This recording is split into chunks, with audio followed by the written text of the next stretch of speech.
जय श्री कृष्णा। राधे राधे।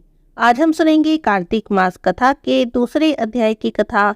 बोलिए लक्ष्मी नारायण भगवान की जय हो।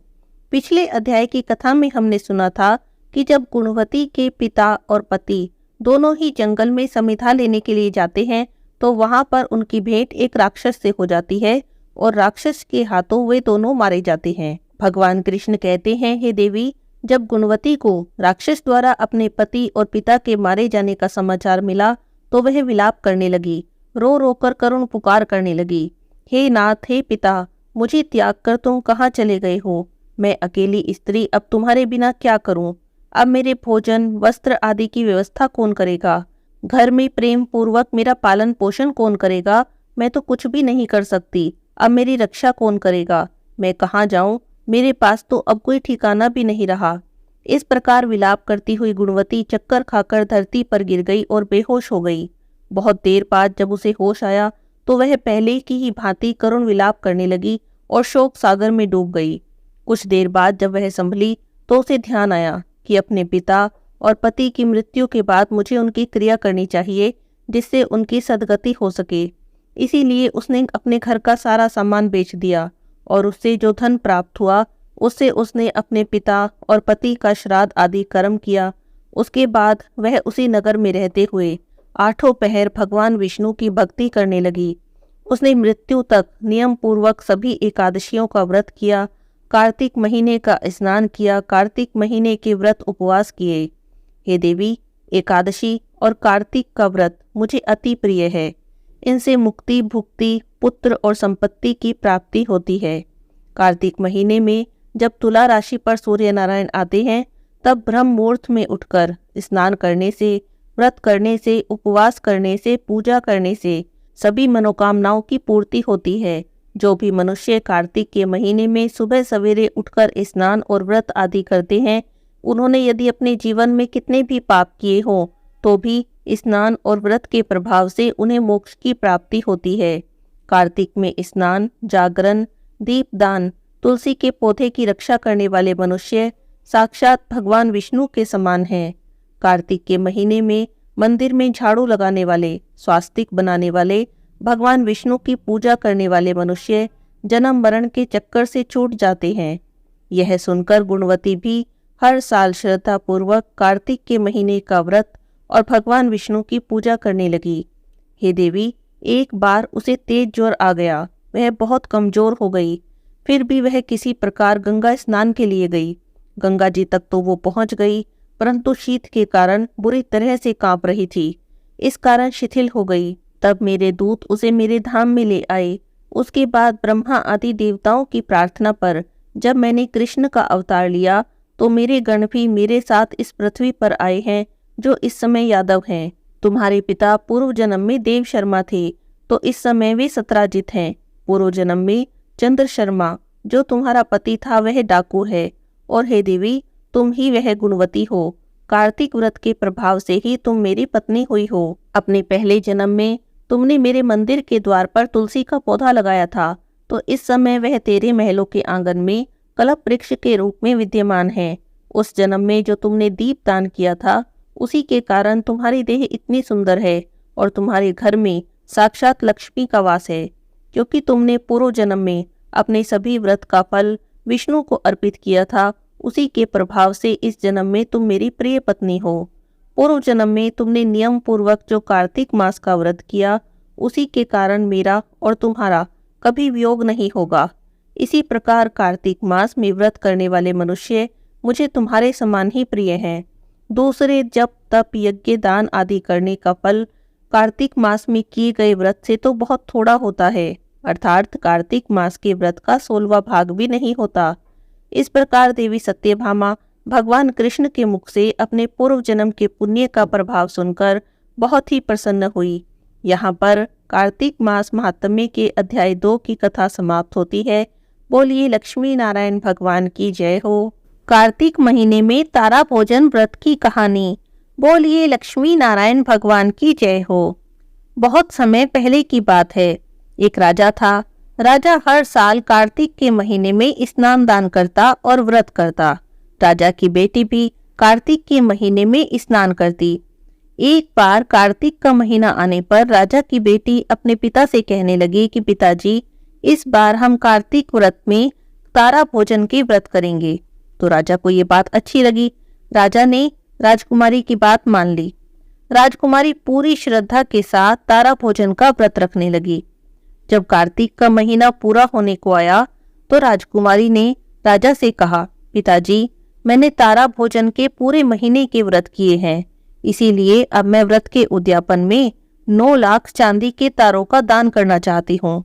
राजा को ये बात भी बहुत अच्छी लगी। उन्होंने उसी समय सुनार को बुला लिया और कहा कि राजकुमारी ने पूरे महीने के कार्तिक महीने के तारा भोजन के व्रत किए हैं, तो वो व्रत के उद्यापन में 9 लाख तारे बनाकर दान करना चाहती है। तुम हमारी राजकुमारी के लिए चांदी के 9 लाख तारे बनाकर तैयार कर देना। अब राजा की आज्ञा थी। सुनार तो चिंता में पड़ गया कि अगर मैं मना करूंगा तो राजा जी नाराज हो जाएंगे, लेकिन तारे कैसे बना दूं? अब इसी चिंता में वो घर आ गया। घर आकर उसने खाना पानी कुछ खाया नहीं, चिंता में बैठ गया। पत्नी ने उसे चिंता में डूबा देखा तो पूछा कि क्या बात है, इतनी चिंता में क्यों बैठे हो? तो बोला कि राजा ने मुझे 9 लाख तारे बनाने को कहा है। इतनी जल्दी इतने सारे तारे बनाकर मैं कैसे दे दूंगा? और सबसे बड़ी बात है कि मुझे तारे बनाने आते ही नहीं है, तारे बनाऊंगा कैसे? तो सुनार की पत्नी बड़ी समझदार थी, तो वो कहने लगी, इसमें इतनी चिंता की क्या बात है? चांदी का एक गोल सा पतरा काटो और उसमें कलियां काट दो, छोटे छोटे तारे बन जाएंगे और राजा को तुम 9 लाख तारे बनाकर दे देना। सुनार को अपनी पत्नी की बात अच्छी लगी। उसने तारे बनाने शुरू कर दिए। अब उसने 9 लाख तारे बना लिए, राजा को दे दिए। राजकुमारी ने 9 लाख तारों का दान कर दिया और इस सब को देखकर भगवान का सिंहासन डोलने लगा। भगवान श्री हरि ने अपने दूतों को बुलाया और कहा कि जाओ, जाकर देखो कि कौन धर्मात्मा मेरे नाम पर टिका हुआ है, कौन व्रत नियम निभा रहा है। दूतों ने जब धरती पर जाकर देखा तो देखा कि राजकुमारी तारा भोजन के व्रत कर रही थी, चांदी के तारों का दान कर रही थी। तो उन्होंने श्रीहरि के पास जाकर कहा कि राजकुमारी बड़े नियम से तारा भोजन के व्रत कर रही है। तब भगवान ने राजकुमारी को लाने का आदेश दिया। तो दूत विमान लेकर गए और राजकुमारी के पास जाकर बोले कि भगवान तुम्हारी पूजा से प्रसन्न है और तुम्हें वैकुंठ में बुलाया है। राजकुमारी ने जाने से मना कर दिया और बोली कि मैं अकेले नहीं जाऊंगी। मैंने तारा भोजन के व्रत जरूर किए हैं, लेकिन जिन लोगों ने तारा भोजन के व्रत में मेरी सहायता की है, मैं उन सबको साथ लेकर जाऊंगी। तब दूत एक बड़ा सा विमान लेकर आए। तब राजकुमारी के साथ सभी लोग विमान पर बैठ गए। जिसने तारे बनाए थे, जिसने राजकुमारी की कहानी सुनी थी, जिसने राजकुमारी के पूजा में सहायता करी थी, सभी लोग विमान पर बैठ गए। अब जब विमान जाने लगा तो राजकुमारी के मन में अभिमान आ गया। उसने सोचा कि मैंने तो तारा भोजन के व्रत किए, इसीलिए मुझे वैकुंठ की प्राप्ति हो रही है, लेकिन ये सब लोग तो मेरे पुण्य के प्रभाव से ही वैकुंठ को जा रहे हैं। अब राजकुमारी को अभिमान हुआ तो दूतों ने उसे विमान से उतार दिया और कहने लगे कि तुम्हें तो अभिमान हो गया है, इसीलिए तुम हमारे विमान में नहीं जा सकती। और दूत बाकी लोगों को लेकर वैकुंठ पहुंच गए। वहां जाने पर भगवान ने पूछा कि बताओ, इनमें से तारा भोजन के व्रत करने वाली कौन है? तब दूत कहने लगे कि उसे तो अपने ऊपर अभिमान हो गया था, इसीलिए हम उसे धरती पर ही छोड़ आए हैं, लेकिन जिन लोगों ने कार्तिक के तारा भोजन व्रत में उसकी सहायता की थी, उन सबको हम यहाँ पर लेकर आए हैं। उधर राजकुमारी ने भगवान से क्षमा याचना कर ली। हे भगवान, मुझे क्षमा कर दो, क्षमा कर दो, क्षमा कर दो। तब भगवान श्री हरि ने राजकुमारी को स्वप्न में दर्शन देकर कहा कि तुम्हें अभिमान हो गया था, इसी कारण तुम्हें तुम्हारे व्रत का फल नहीं मिला। तुम अब दोबारा से तारा भोजन के व्रत करना, कार्तिक का महीना आने पर स्नान करना, तब तुम्हारा ये अभिमान का जो दोष तुम्हें लगा है, ये दूर हो जाएगा और तुम्हें वैकुंठ की प्राप्ति होगी। अगले साल जब कार्तिक का महीना आया, तब राजकुमारी ने पूरी श्रद्धा से कार्तिक का स्नान किया और तारा भोजन का व्रत किया। तब हरि भगवान के दूत राजकुमारी को लेने आए और विमान में बैठाकर राजकुमारी को वैकुंठ लोक में ले गए। हे विष्णु भगवान, जैसा राजकुमारी के साथ हुआ ऐसा किसी के साथ भी न हो, और जैसे आपने उस पर कृपा की वैसी ही कृपा सब पर बनाए रखना। सबकी मनोकामना पूरी करना, सबका कार्तिक स्नान भी पूर्ण करना। बोलिए विष्णु भगवान की जय हो। अब सुनते हैं कार्तिक मास में सुनी जाने वाली नित्यनेम की कहानी। दो माँ बेटी थी। माँ रोजाना नित्यनेम की कहानी कहती। तब एक दिन बेटी कहने लगी कि माँ, मैं भी नित्यनेम की कहानी कहूंगी। तो उसकी माँ ने मना कर दिया, रहने दे बेटी, तू बेटी है, तेरा विवाह होगा तो ससुराल जाएगी, ससुराल में तेरी कहानी कौन सुनेगा। लेकिन वो जिद करने लगी और नित्यनेम की कहानी कहने लगी। जब उसकी शादी हुई, ससुराल गई तो सबसे कहती कि मेरी नित्यनेम की कहानी सुन लो, लेकिन कोई नहीं सुनता। सब कुछ न कुछ बहाना बना देते और टाल देते। उसकी कहानी कोई भी नहीं सुनता। जब कोई कहानी नहीं सुनता तो वो भूखी रह जाती, भोजन न करती। तो एक दिन उसकी पड़ोसन कहने लगी कि तुम इतनी दुबली पतली क्यों होती जा रही हो, क्या तुम खाना नहीं खाती। तो वो कहती है कि मेरा नित्यनेम की कहानी कहने का नियम है, जब मेरी कोई कहानी नहीं सुनता तो मैं खाना नहीं खाती। तो पड़ोसन कहने लगी कि जिस दिन तेरी कहानी कोई न सुने तो मुझे कहानी सुना दिया कर। अब वो सबसे कहती मेरी कहानी सुन लो, कोई न सुनता तो पड़ोसन को जाकर कहानी सुना देती। कहानी सुनने के बाद, कहानी सुनाने के बाद खाना खा लेती। तो एक दिन उसकी ननंद अपनी माँ से कहने लगी कि माँ, भाभी पड़ोसन के कहने पर खाना खा लेती है, हम कहते हैं तो खाना नहीं खाती। तब उसकी माँ ने कहा कि पड़ोसन को आने से मना कर देना। अगले दिन जब पड़ोसन आई तो उसने मना कर दिया, तो वो अपने घर चली गई। पड़ोसन के पति ने पूछा कि आज घर क्यों आ गई। तो कहने लगी कि मैं उसके घर नहीं जा सकती, उसकी बेटी ने मना किया है। तब पति कहने लगा कि नहीं, तुम चली जाओ, जब उसकी माँ मना करे तब मत जाना। अगले दिन जब पड़ोसन दोबारा उनके घर आई तो सास ने मना कर दिया। अब पड़ोसन घर में नहीं आई तो बहू की कहानी किसी ने नहीं सुनी, वो भूखी रही। तब एक दिन ससुर पूछने लगे कि बहू कैसी है। तो सास बोली कि बहू तो अच्छी है, घर का कामकाज भी सारा करती है, हमारी सेवा भी करती है, पर कुछ खाती पीती नहीं। तब ससुर कहने लगे कि बड़े घर की बेटी है, काम करने से थक जाती होगी, तो मुझसे काम मत कराया करो। तब सास कहने लगी कि काम ना भी कराऊं तो भी खाना नहीं खाती। वो बहुत दिन तक भूखी रही तो धर्मराज का आसन डोलने लगा। धर्मराज ने पूछा कि नगरी में ऐसा कौन है जो भोजन नहीं करता, उसे बुलाओ। स्वर्ग से विमान आया। विमान देखकर सास कहने लगी कि मैं भी चलूंगी। तो बहू कहने लगी कि नहीं माता जी, आपको तो बहुत काम है, मेरी कहानी सुनने का भी समय आपको नहीं है, आप मेरे साथ कैसे चलोगी। तो जिठानी बोली कि मुझे ले लो। तो बोली कि नहीं, आप कैसे चलोगी, आपको तो खाना बनाना है। ननंद कहने लगी तो उससे बोली कि तुम कैसे चलोगी, तुम्हें तो गुड्डे गुड़िया से खेलना है। अब पड़ोसन बोली कि मुझे अपने साथ ले चलो। तो पड़ोसन से कहने लगी कि हाँ, तुम मेरे साथ चलो, तुम्ही ने मेरी रोज कहानी सुनी है। अब वो पड़ोसन के साथ जाकर विमान में बैठ गई। सब कहने लगे कि तुम तो बड़ी भाग्यवान हो, जीते जी स्वर्ग जा रही हो, मरकर तो सभी जाते हैं। नित्यनेम की कहानी का ही प्रभाव था कि वह जीते जी स्वर्ग को गई। बोलिए नित्यनेम बाबा की जय हो। किसी गांव में एक ब्राह्मण ब्राह्मणी रहते थे। ब्राह्मण का पीपल देवता सींचने का नियम था। रोज पीपल देवता में जल देता, परिक्रमा करता, पूजा करता, उसी के बाद अन्न जल ग्रहण करता। एक दिन की बात है, ब्राह्मण देव पीपल सींचने गए। पीपल सींच के परिक्रमा कर रहे थे तो पीपल में से एक लड़की की आवाज आई जो कह रही थी, पिताजी मैं तेरे साथ चलूंगी। अब आवाज सुन के ब्राह्मण देव ने इधर उधर देखा कि पता नहीं किसकी आवाज है, लेकिन कोई भी दिखाई नहीं दिया। ध्यान से सुना तो पता लगा कि ये तो आवाज पेड़ में से आ रही है। अब ब्राह्मण देव थोड़ा थोड़ा डर भी गए। फिर उन्होंने पूछा कि तुम कौन हो। तो वो कहने लगी कि मैं आपकी बेटी हूँ और मैं आपके साथ चलूंगी। अब ब्राह्मण देव ने कुछ भी नहीं कहा, अपने घर आ गए। अगले दिन जब पीपल की पूजा करने गए तो फिर से लड़की ने कहा, पिताजी मैं तुम्हारे साथ चलूंगी। अब जब रोज यही होने लगा तो ब्राह्मण देवता चिंता में पड़ गए, क्योंकि ब्राह्मण की 6 लड़की पहले से ही थी। घर में खाने पहनने को कुछ था नहीं। ब्राह्मण देव भिक्षा मांग के अपने परिवार का गुजारा करते थे। किसी दिन खाने को मिलता, किसी दिन नहीं मिलता, किसी दिन उपवास ही करना पड़ जाता। अब ऐसे में एक लड़की और ले जाऊं तो उसे क्या खिलाऊं पिलाऊंगा। अब ब्राह्मण देव तो चिंता में पड़ गए। घर आकर भोजन पानी त्याग कर बैठ गए। ब्राह्मणी ने पूछा, क्या बात है, इतनी चिंता में क्यों बैठे हो। तो ब्राह्मण ने सारी बात बता दी कि मैं पीपल की पूजा करने जाता हूँ तो पीपल में से लड़की कहती है कि पिताजी मैं तेरे साथ चलूंगी। तो ब्राह्मणी कहने लगी, तो चिंता में सूखे क्यों जा रहे हो, जहाँ 6 लड़की हैं वहां 7वीं भी सही। तुम दूसरे दिन ले आना। अब ब्राह्मण अगले दिन जब पूजा करने गए, पीपल देव की पूजा करके परिक्रमा कर रहे थे, तो फिर से आवाज आई, पिताजी मैं तुम्हारे साथ चलूंगी। तो उसने कहा, हाँ हाँ ठीक है चलो। अब ब्राह्मण लड़की को अपने घर ले आया। उस दिन ब्राह्मण जब भिक्षा मांगने गया तो उस दिन उसे थैला भर के आटा मिला। आटा लेके घर आ गया। ब्राह्मणी बहुत खुश हुई, आटा छानने लगी। तो लड़की बोली कि माँ मैं छानूंगी।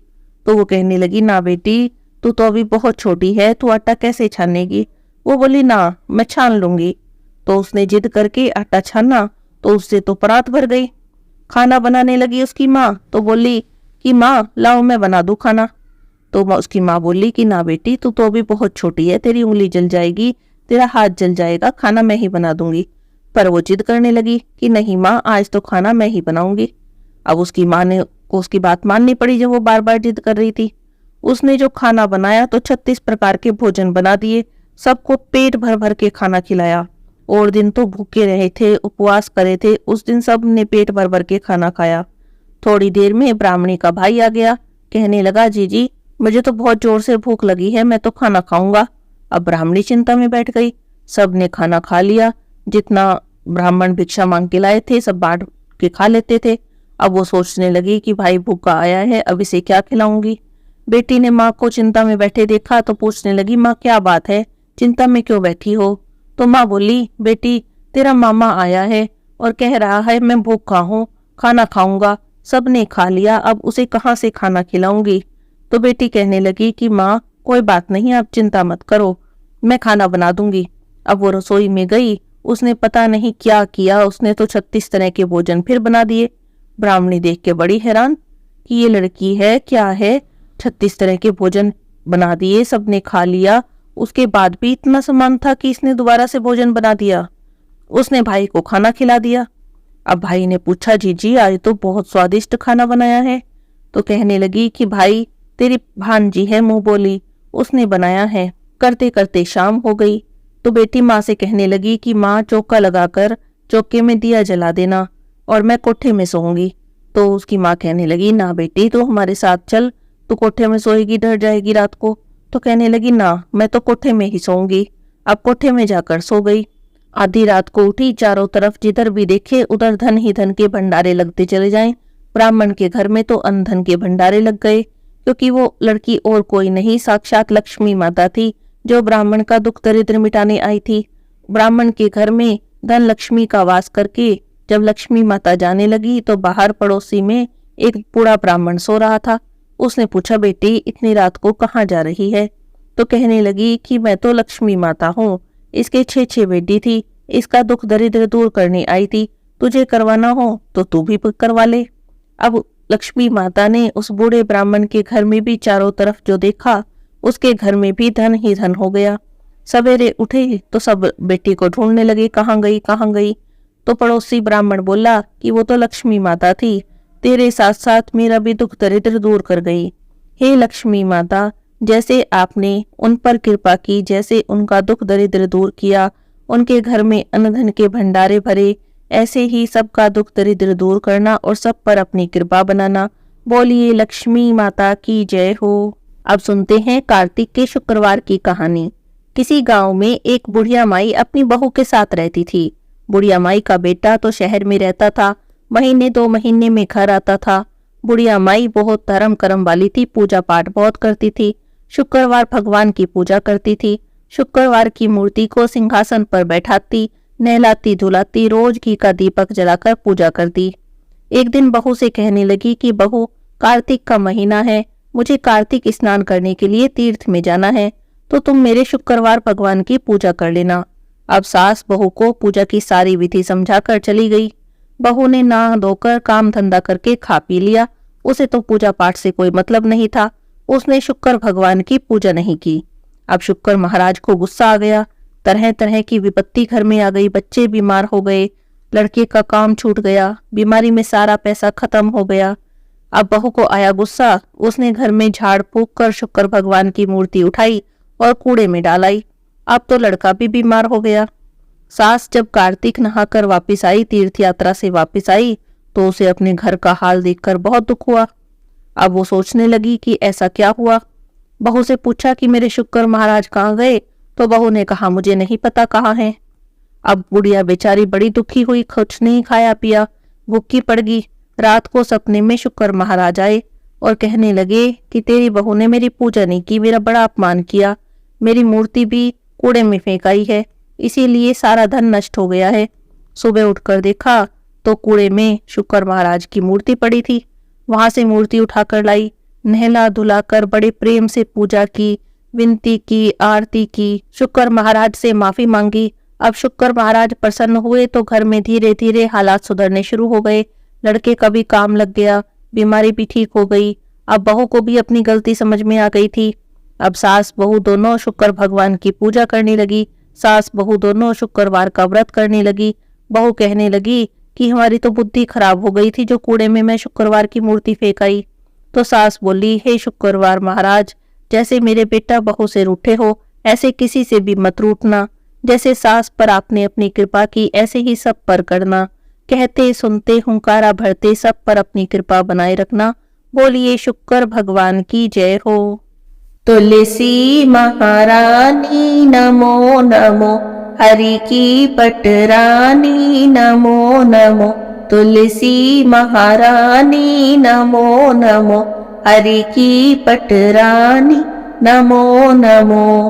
धन तुलसी पूर्ण तप कीनो, शालिग्राम बनी पटरानी नमो नमो।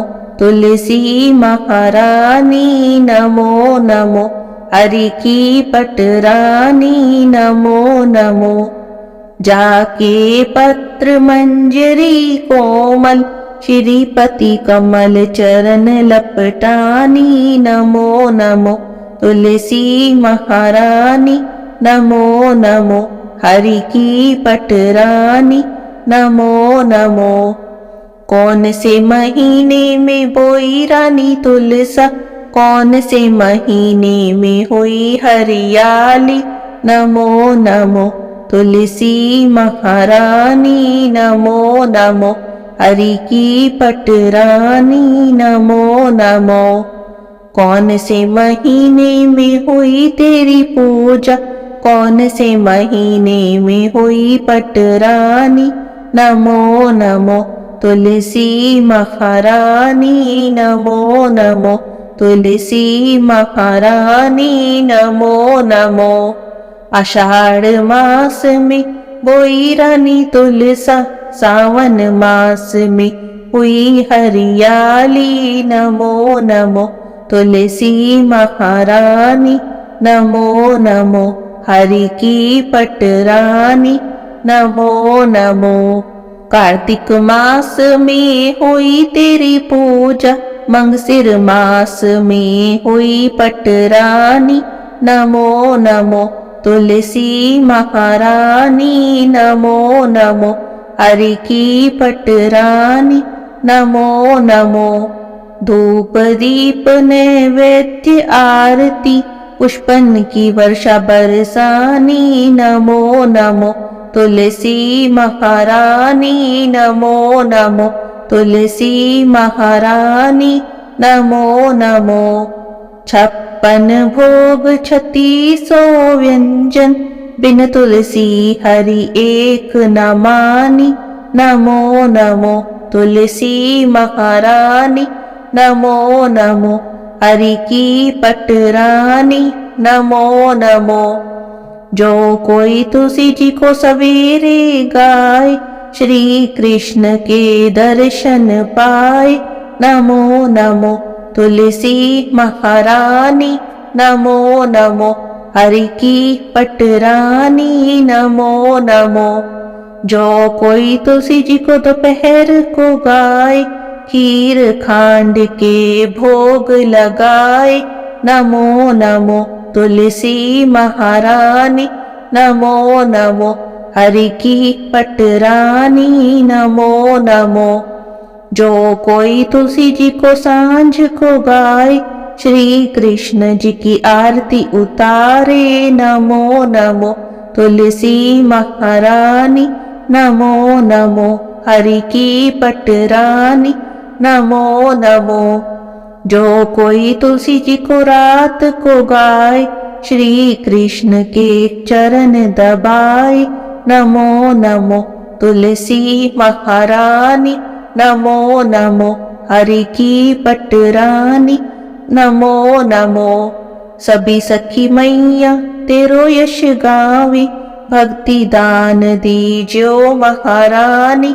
नमो नमो तुलसी महारानी, नमो नमो तुलसी महारानी। नमो नमो हरि की पटरानी, नमो नमो तुलसी महारानी। नमो नमो।